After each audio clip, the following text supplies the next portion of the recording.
გადავედი საცხოვრებლად ჩემებთან. იმიტომ რომ გვემუქრებოდნენ ყველას დახოცვით, უნდა აგვეღო ფული და გავჩუმებულიყავით და ხმა არ მოგვეღო. კონკრეტულად ვინ გთავაზობდათ ფულს?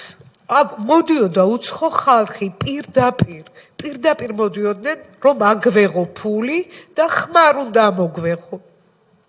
რადგან ჩვენგან უარი მიიღეს, უკვე შემდეგ წამოვიდა მუქარები.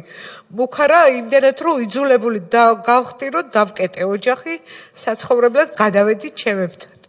მაგრამ იქაც უარესი დღე, იქაც ხალხი გვადგებოდა, იქაც ესე დღეში ვიყავით, მეგრე უკვე უძილებული გავხდით, რომ მიგვემართა სახალხო აპარატისთვის, მადლობა მისთვის ბატონ სოზარს, მის ჯგუფს, თუ გინდ ჩემს ადვოკატს, რავინ პაპიძეს, ლადო გალობლიშვილის, გიორგის, ყველას, რომელიმე რო არ გამომჩეს, ესენი გიორგი თქვითა, გიორგი ჩარკვიანი და გიორგი ჩარკვიანი, რომელიც ოჯახში ღამეებს გვითენებდნენ. ჩვენთან ერთად იყვნენ.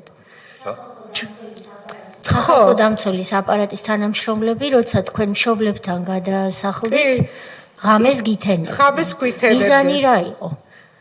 როგორ? მიზანი რა იყო მათი თქვენთან ყოფნის? გვაშინებდნენ, მოდიოდნენ იარაღიანი ხალხი ეზოში პირდაპირ და ისროდნენ აერში.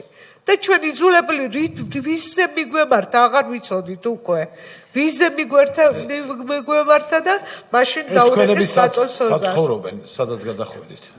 ფენზედან მოშორებით 10 წუთი სოფელი ჩელტა. და იქ ვიყავით.